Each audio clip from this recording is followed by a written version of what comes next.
This is a Fox News Alert. I'm Shannon Bream in for Brett Baer. A huge policy shift tonight for the U.S. regarding Israel. President Obama choosing not to veto a United Nations Security Council resolution condemning Israeli settlements in Palestinian-claimed territory, then demanding they stop.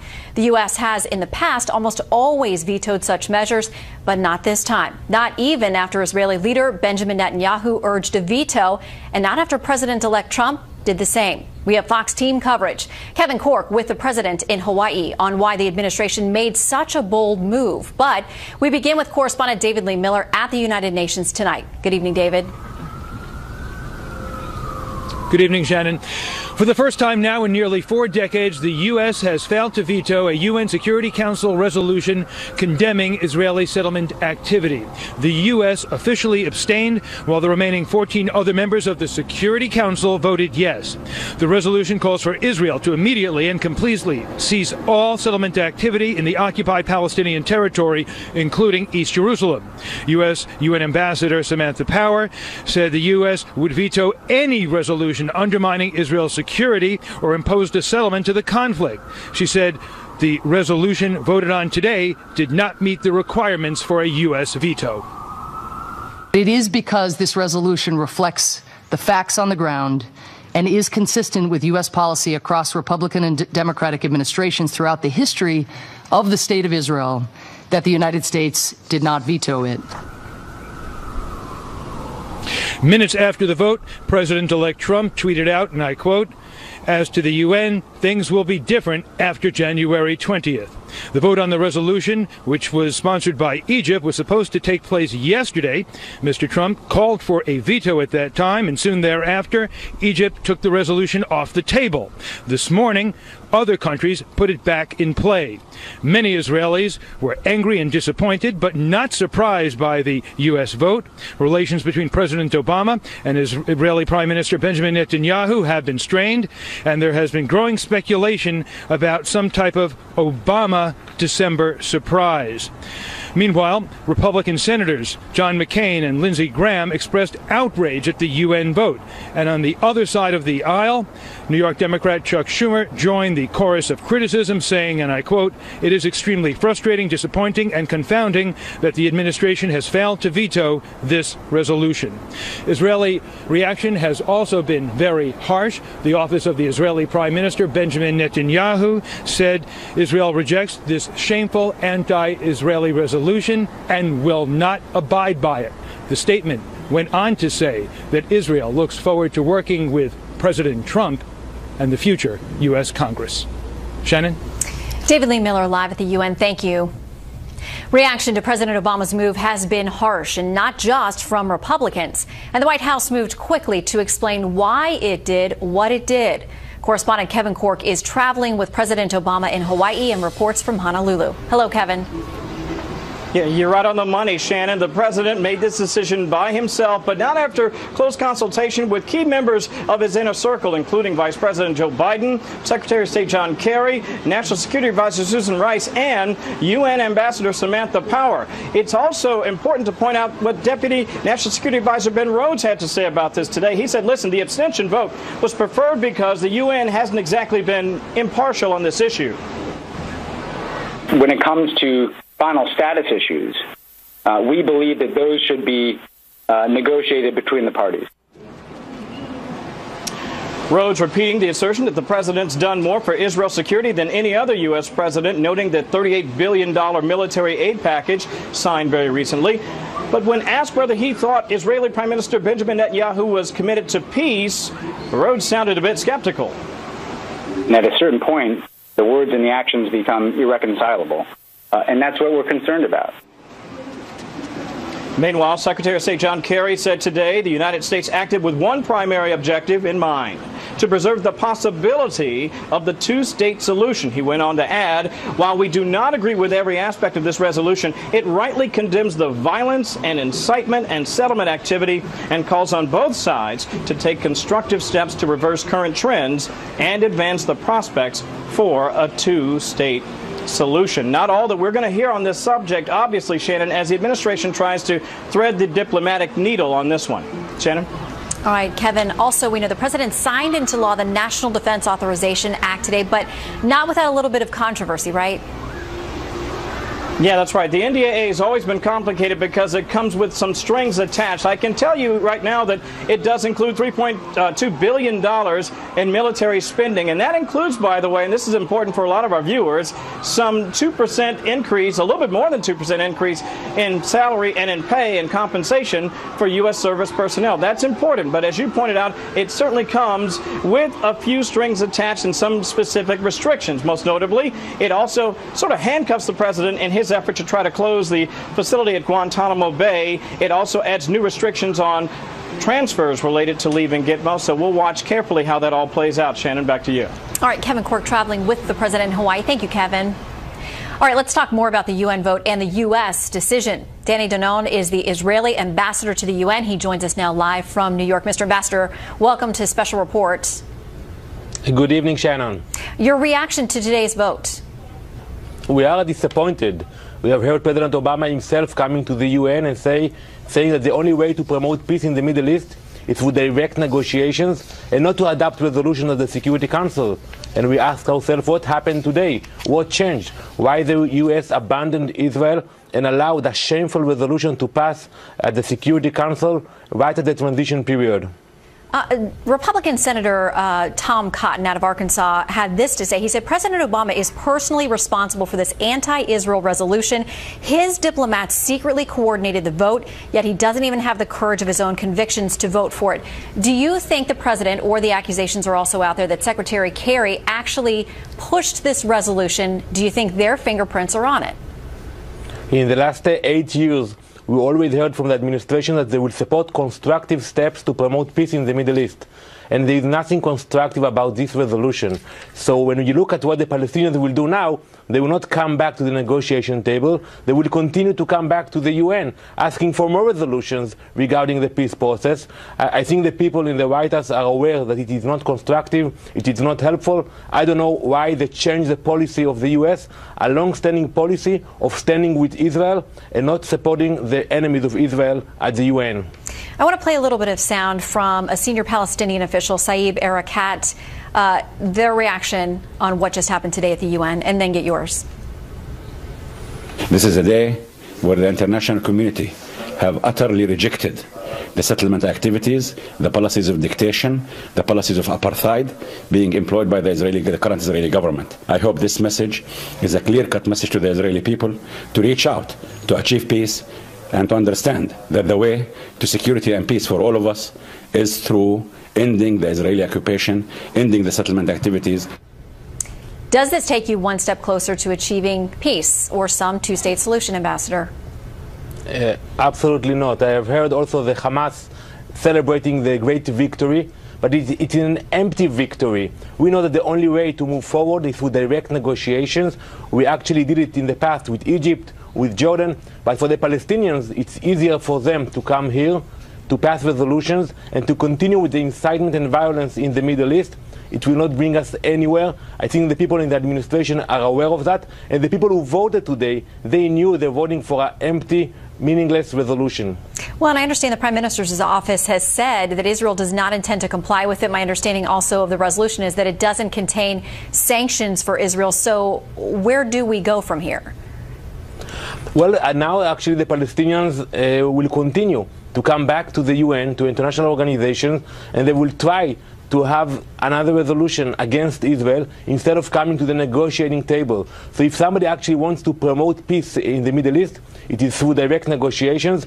We welcome President-elect Trump's statement that he said that the only way to promote peace is to have both sides sitting down and negotiating, not through the UN, which we know that is so biased and it's obsessed about Israel. Look what's happening now in Syria. And they're focusing on Israel, telling us, the Jewish people, we cannot actually build and pray in Jerusalem. It is outrageous, Shannon. Ambassador Danny Danon, we appreciate your time today, sir. Thank you. Thank you very much. The reversal on Israel is not the only foreign policy item causing an uproar tonight. Correspondent Peter Doocy is in West Palm Beach, Florida, on the evolving relationship between Donald Trump and Vladimir Putin. A Christmas card from the Kremlin arrived today, and there was no mention of the increasing tensions over nuclear arsenals. Instead, Russia's President Putin wrote to America's next president, Donald Trump, in a letter dated last week, that his holiday wish is that after inauguration, the two nations can, quote, take real steps to restore the framework of bilateral cooperation in different areas, as well as bring our level of collaboration on the international scene to a qualitatively new level. Mr. Trump says that was a nice letter, and that, quote, I hope both sides are able to live up to these thoughts and that we do not have to travel an alternate path. The cordial nature of both letters is confusing since an MSNBC anchor said she spoke to Mr. Trump this morning using new press secretary Sean Spicer's cell phone, and he took a much more aggressive posture. Let it be an arms race. We will outmatch them at every pass. And outlast them all. And outlast them all. The back and forth between former Cold War foes began yesterday. We need to strengthen combat capability of strategic nuclear force. A Trump tweet quickly followed where he pledged, quote, the United States must greatly strengthen and expand its nuclear capability until such time as the world comes to its senses regarding nukes.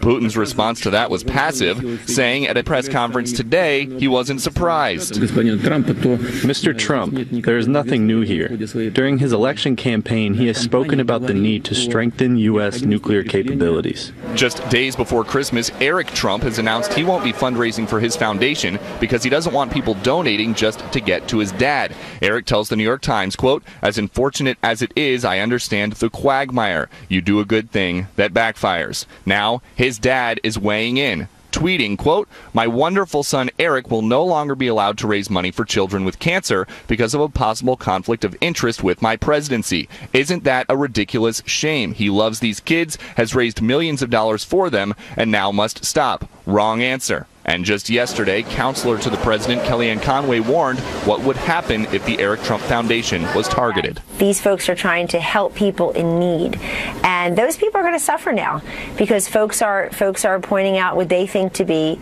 improprieties.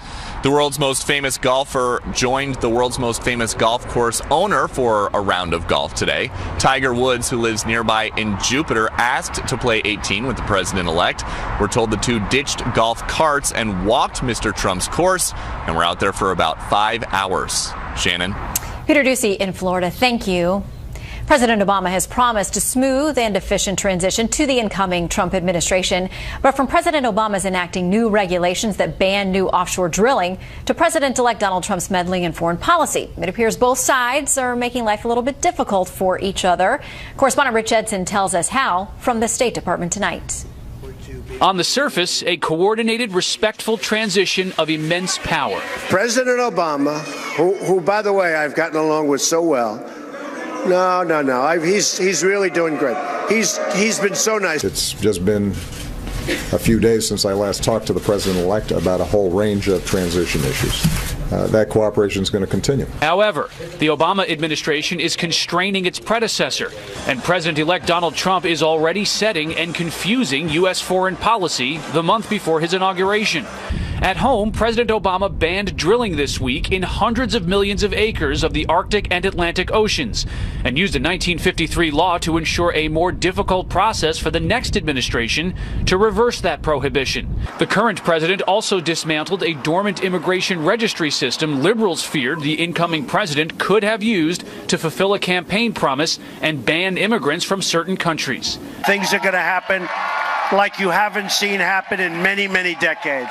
For his part, the next president is already reshaping American foreign policy. The president-elect criticized the Central Intelligence Agency for determining Russia had interfered in the U.S. election and blamed the outrage on bitter Democrats. Russia's president joined him in that opinion. In my opinion, it is humiliating. One must be able to lose with dignity. Mr. Trump also accepted a phone call from Taiwan, angering China, and he's further threatened China over its trade and economic policies. While the president-elect has called for Congress to increase spending on the U.S. military, he also declared on Twitter that the country must greatly strengthen and expand its nuclear capability. Then, President-elect Trump interfered with an Obama administration vote on a United Nations Security Council resolution criticizing Israel.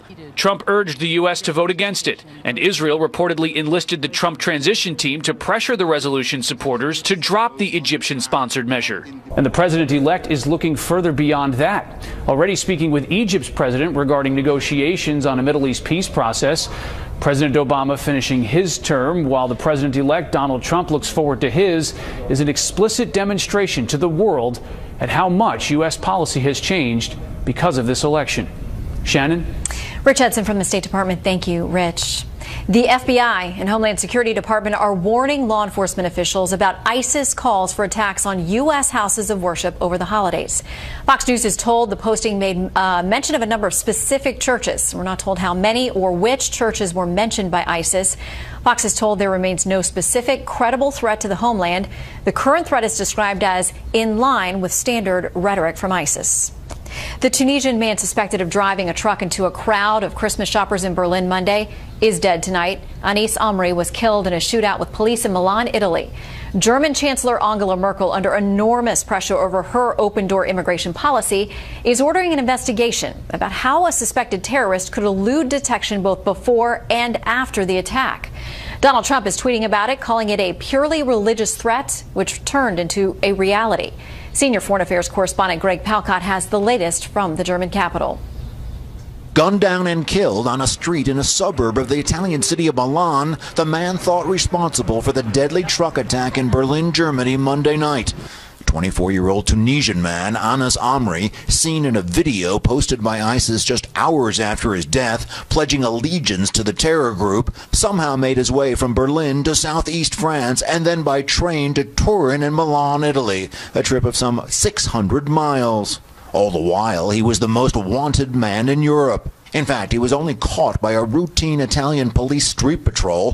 When he was asked for identity papers, he refused and shot the police, injuring one. They fired back with deadly aim. The state police reacted, and the person who attacked our officers was killed. The Milan shootout triggered an instant firestorm of recriminations in Berlin. Despite police surveillance and tightened borders, how he could have moved around so easily. And how he was able to stay in Germany for 18 months before the attack while under suspicion. And did he act alone? It is very important to determine whether there was a network of helpers, a network of supporters in planning and executing this deed, and the suspect's escape. Also very much still under fire, German Chancellor Angela Merkel, as more reports indicate that Amri could have taken advantage of the huge influx of refugees to Germany in 2015. And with the immigration system swamped, he was able to act at will. We can be relieved at the end of this week that one acute threat has ended, but the general threat of terrorism continues. Relief and fear echoed on the streets of Berlin today. He can be there, or there, and now... Now he's caught. Now he's dead. Yeah. It's a relief because there's no more danger, but I don't think it stops there. In fact, German officials tonight say they remain on high alert and the investigation remains open, which means we could be seeing more raids like the one police staged at a mosque which they believe Amri attended. This, as the outstanding questions remain and the unanswered threats also are out there. And that's why the people here won't have a restful holiday period. Back to you, Shannon. Greg, thank you very much.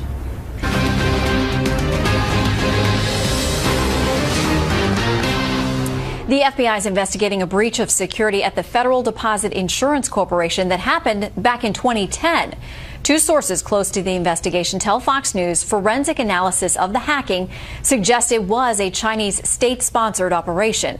A separate government official says the chairman of the FDIC publicly acknowledged the breach in congressional testimony in July. China appears to be preparing to put surface-to-air missiles on islands in its disputed territories for the first time. U.S. officials tell Fox News the missiles have been moved from the mainland to the South China Sea. It would be the latest move from an increasingly aggressive China since President-elect Donald Trump took a congratulatory phone call from Taiwan's president, raising questions about the long-standing U.S. One China policy. It appears President Obama and the U.S. will not be directly involved in the fate of Syria. Russian leader Vladimir Putin says Moscow, Iran, Turkey, and Syria will hold peace discussions in January. Putin says the next step is a nationwide ceasefire. The State Department says the U.S. will continue working with its partners toward that goal. Movie star Carrie Fisher is in critical condition tonight after what's being described as a cardiac episode on an airplane flight from London to Los Angeles. She was rushed to the hospital upon landing. The 60-year-old Fisher is best known for portraying Princess Leia in the Star Wars movies alongside Harrison Ford.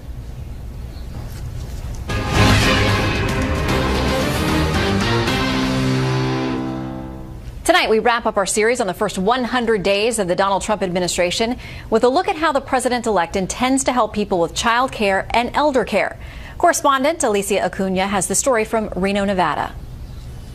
Single mom Sarah O'Grady of Nevada can't afford traditional daycare for her 2 children.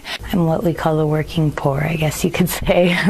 She relies on a patchwork of family and babysitters, a reality that hit her while on the phone with her mother. I never see my kids. I'm at work constantly, 12-hour days. I'm like, is this really what it takes to have to be able to take care of my kids? And she's like, yep.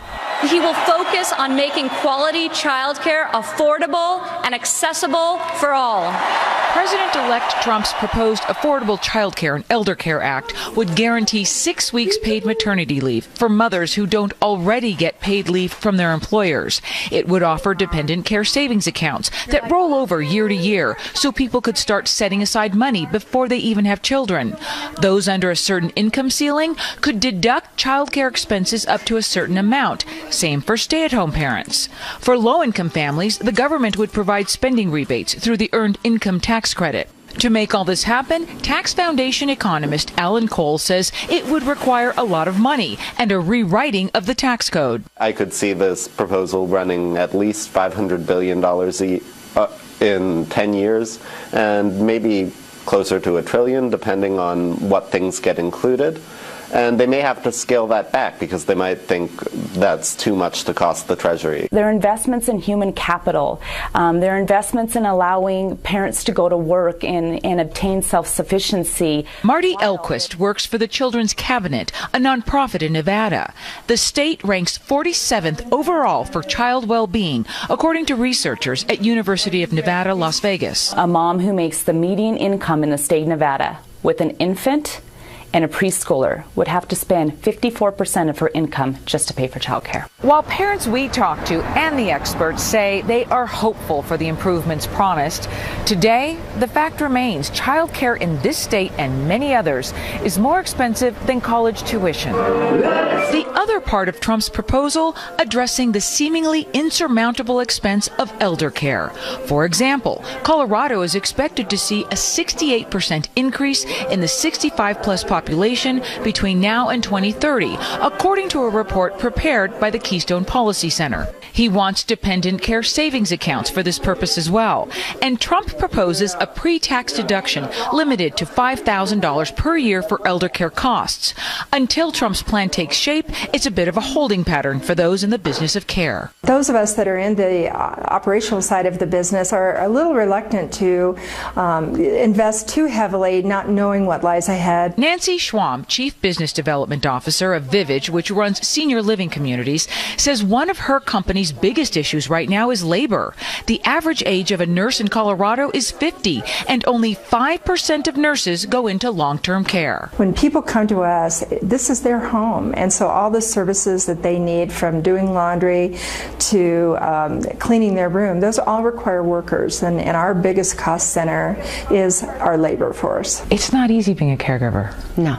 Karen Brown left her career to become a family caregiver. Her mother saved significantly, but round-the-clock care following a stroke shattered the nest egg.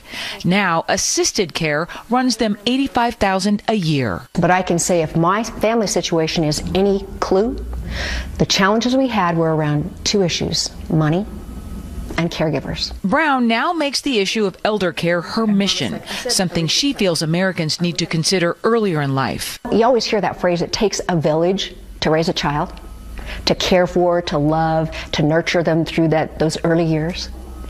I actually say it takes a village to care for an aging person in the last chapters of their life. Over and over, those in childcare and elder care say it's expensive and complex because it requires humans. It's not something you can automate. In Denver, Alicia Acuna, Fox News. And you can watch all 15 parts of the series on our show homepage, foxnews.com/special report. Now, some good news on this night before Christmas. Religion correspondent Lauren Green shows us how some folks are working very hard to make sure some kids going through an incredibly tough time have a good Christmas. For thousands of Christian refugees fleeing the scourge of ISIS terrorists and civil wars, Christmas will come with sadness and hardship. Many have lost their homes and their way of life. But one organization is trying to make a positive difference. We're giving them a Christmas, the children, giving them a Christmas that the way it used to be before they were either displaced or refugees. The program is called Christmas for Refugees, which has given thousands of children a taste of a Merry Christmas.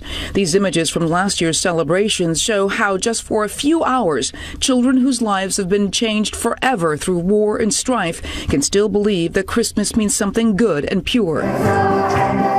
In the basement of an undisclosed local church, they sing songs, eat a meal, even get a visit from Santa. And at the end of the party, they each go home with a bag of food and gifts. Many of these children had iPads and went to private schools.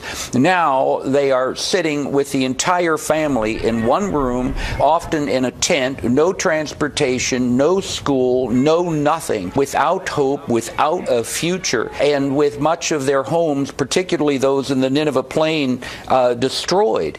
And what we are trying to do is to give them a little hope, to bring Christmas back to them the way it used to be for them before this devastation happened to the Christian community in the Middle East. This year, the program will help about 6,000 children in displaced areas, including thousands in northern Iraq. Most of them will never be able to return to their homes because they have none to go back to now. Most are destroyed and looted. But the program helps give them hope that regardless of where they are, it is still Christmas. In New York, Lauren Green, Fox News. Stocks were up today. The Dow gained 15. The S&P 500 finished ahead 3. NASDAQ picked up 15. For the week, the Dow was up about a half percentage point. The S&P 500 gained a quarter point. NASDAQ also gained a half. Well, Donald Trump goes nuclear again, and supporters of Israel are not far behind. We'll get reaction from the panel when we come back.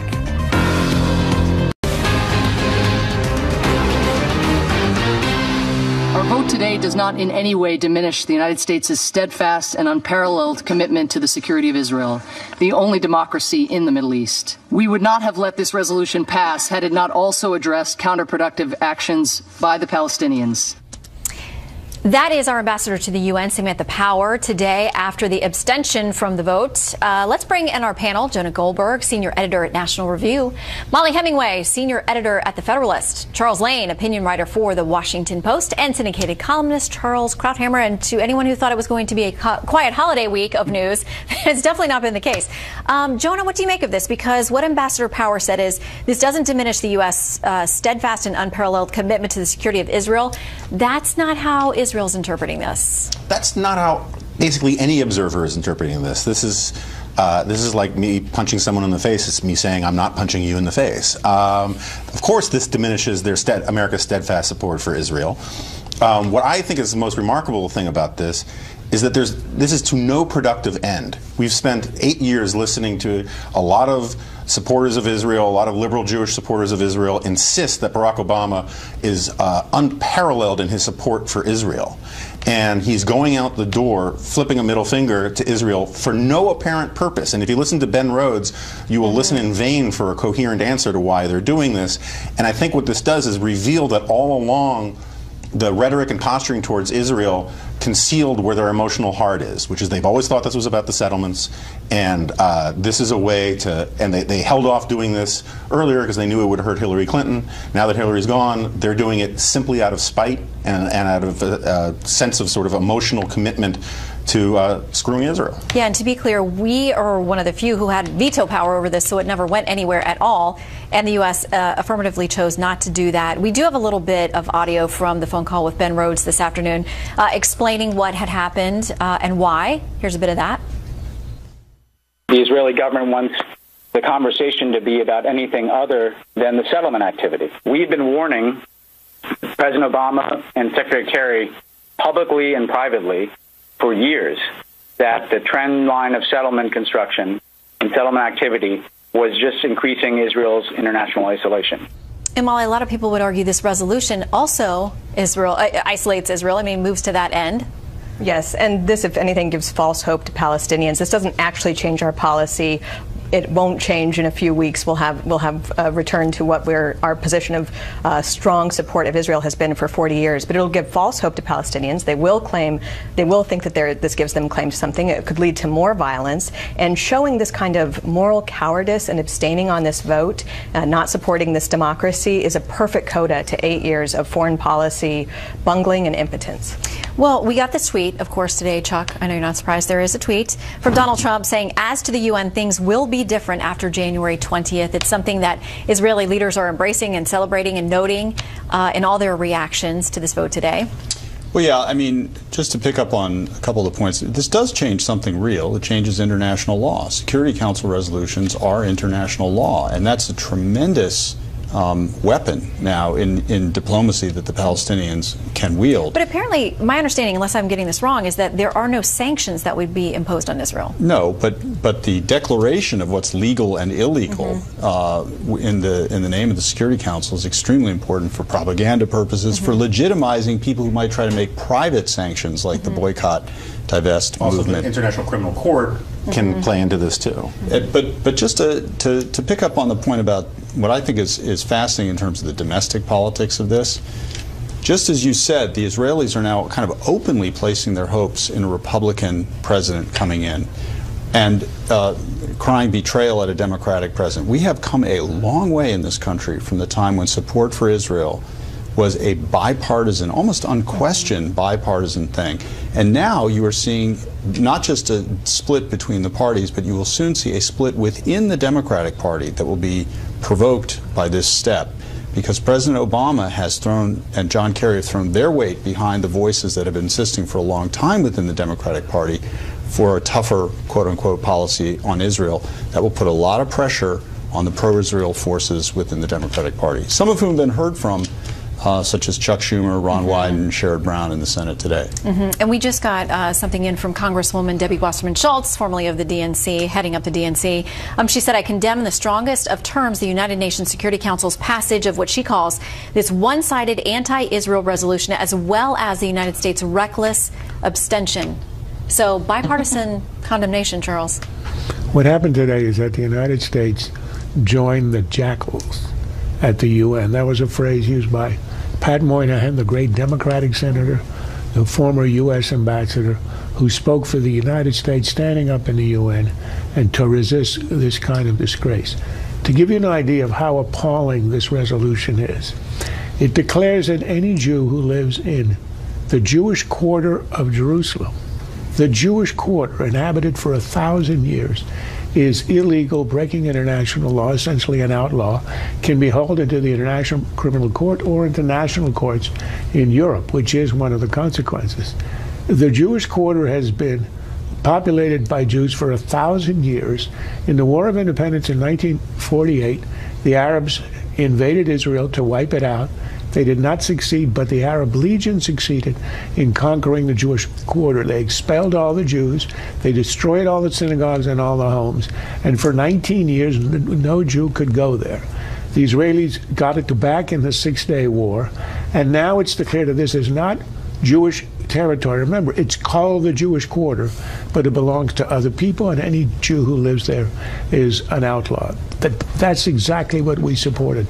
The resolution is explicit in saying settlements in the occupied territories and in East Jerusalem. It does.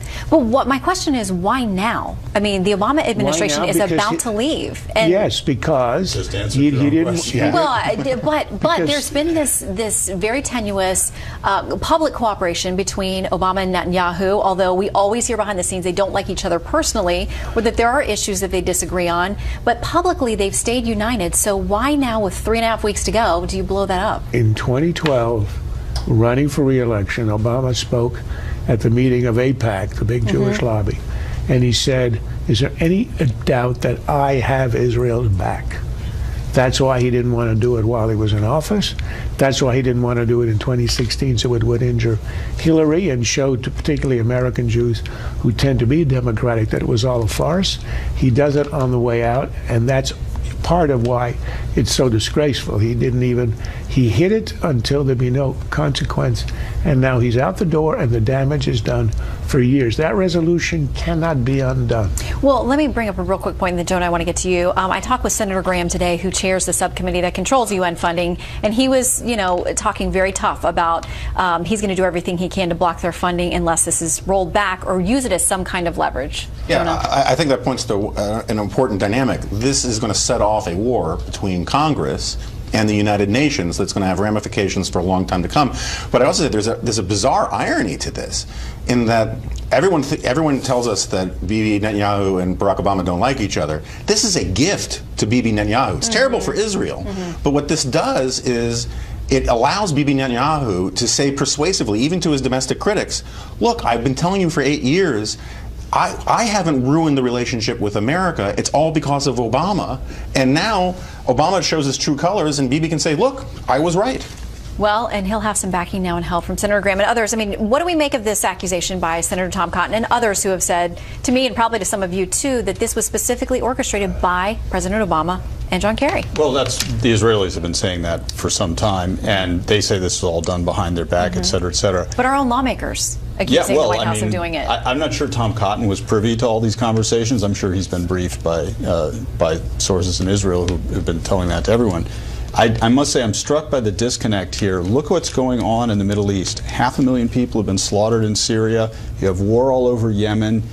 Iran is pursuing a nuclear weapon. And the issue that the United Nations Security Council is focused on here a couple days before Christmas and Hanukkah is this. Is Jews living in the Jewish quarter. It tells you how perverse the UN is and why it's time we cut the cord and stop giving him any money. Yeah, we'll see if Senator Graham gets his way. That's what's going to happen. All right, next up, our panelists' naughty and nice list this year. You may have to make some last-minute changes based on this conversation.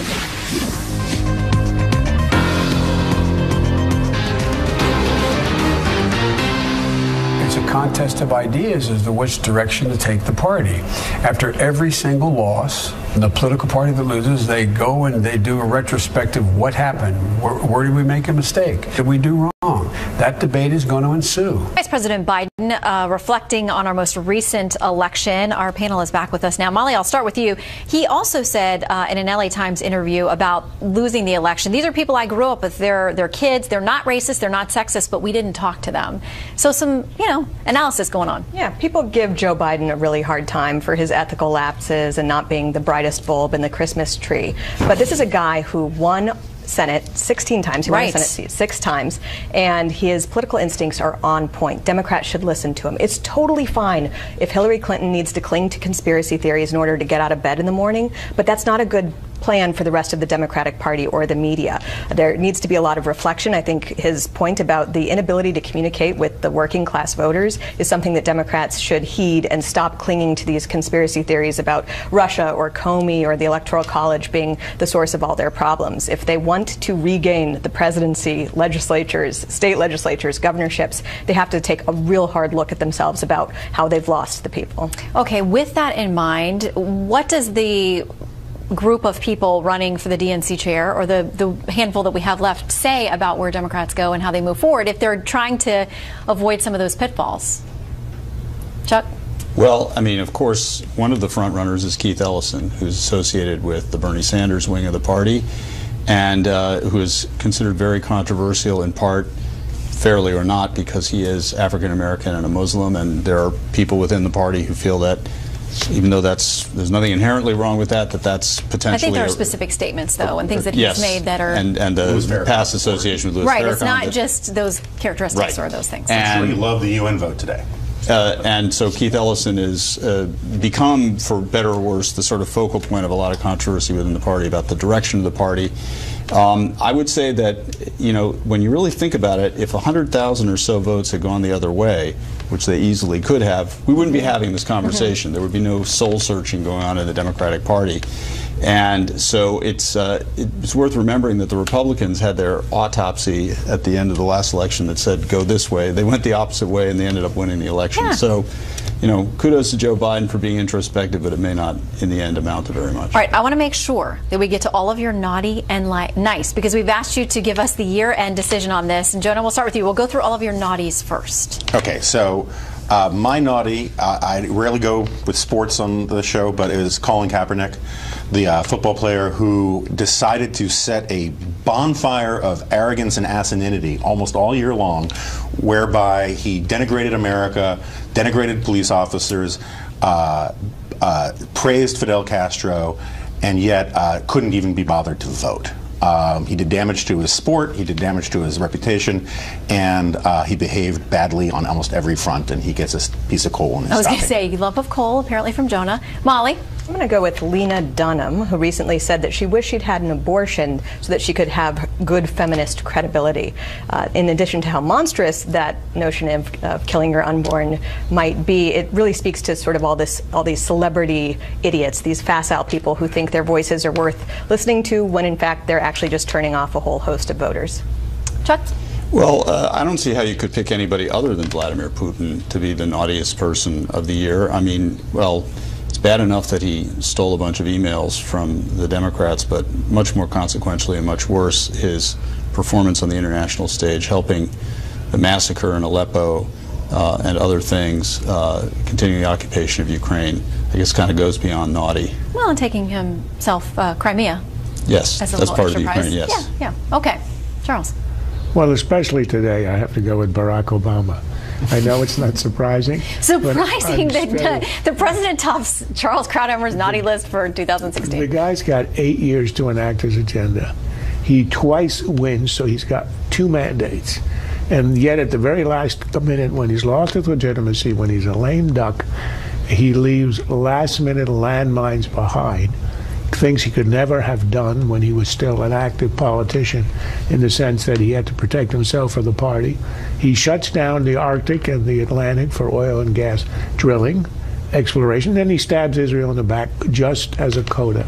So I give him the lump of coal, and he's sort of retire it for the next 8 years. The lump of coal will help him to light the fires during his years of civilian life. He's not a fan of coal, as we've come to learn over the last 8 years. That's all right, true. Now we must briskly get through our nice list. Jonah? Okay. In distinction from Colin Kaepernick, I picked Vin Scully, who was for 67 years the voice of the Dodgers. He retired as gracefully and as generously and as with much class as any public figure has left the public stage that I can ever think of, and that was a nice note in an otherwise pretty ugly year. Molly? This one pains me a little bit as a St. Louis Cardinals fan, but I think we have to give props to the Chicago Cubs, who did such a good job. This was a year that was very politically divisive, and they gave us such a good season of baseball, and that World Series was one for the ages. Chuck? In a year when the epidemic of opioid addiction and abuse was a huge tragedy across the country, the Center for Disease Control and Prevention and its head, Tom Frieden, took a forthright stand in pushing doctors to completely reevaluate the way they prescribe these medications. I think it's a good policy that may save lives. And our final 30 seconds to our own Dr. Krauthammer. This is the Vin Scully of politicians. David Cameron. He loses a referendum. He goes to the Queen. He offers his resignation. She accepts. He leaves the Parliament. He returns to private life. He leaves no landmines behind. As you can see, I'm still obsessed. That's the way you're supposed to do it. If only we had a queen. Well, I'm not sure the U.S. is ready for the monarchy, but we do enjoy following the one across the pond. Okay, we fought a revolution over that. That is it for the panel. A special holiday message for you up next.